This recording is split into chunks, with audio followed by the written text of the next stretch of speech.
Happy birthday, JJ. Ulog ka. Happy birthday, JJ. Huwag mo tanggal. Pogi ikaw. Pogi? Pogi, bebe? Pogi? Hey, Pogi. Hay nako mga mi, late upload na nga po ito pero ipopost ko pa rin. Bakit?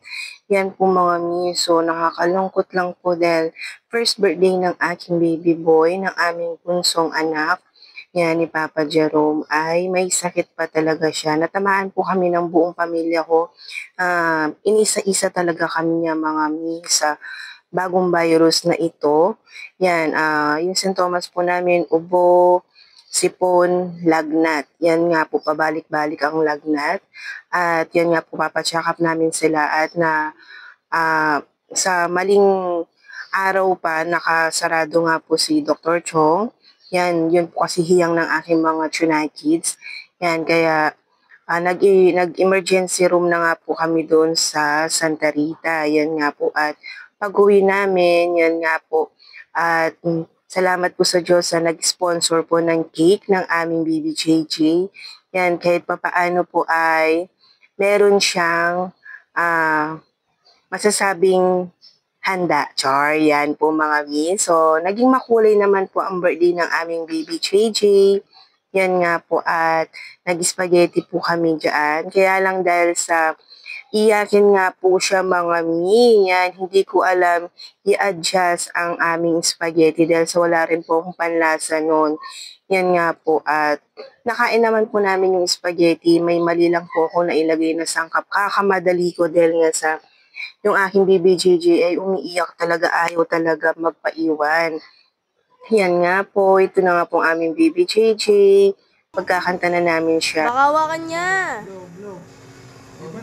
Happy birthday, JJ.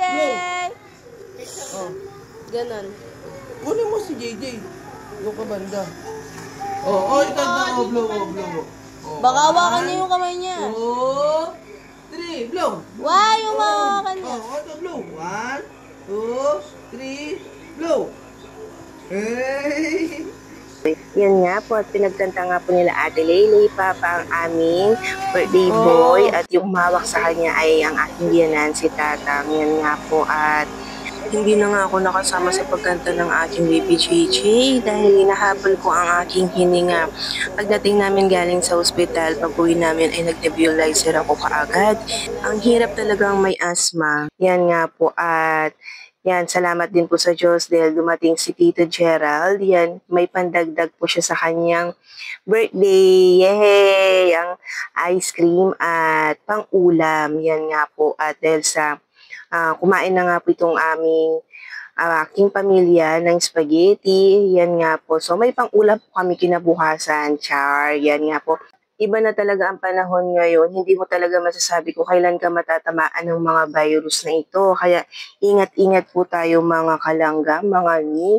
Lagi po tayo magsuot ng face mask at iwas muna po sa mga maraming tao ngayon. Yan nga po dahil sa may kumakalat nga pong bagong virus.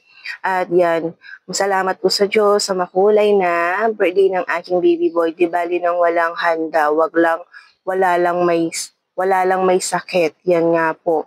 Napakahirap talaga magkasakit, lalo na ang buong pamilya. Kaya ingat po tayo. Hanggang dito na lang po. Thank you for watching.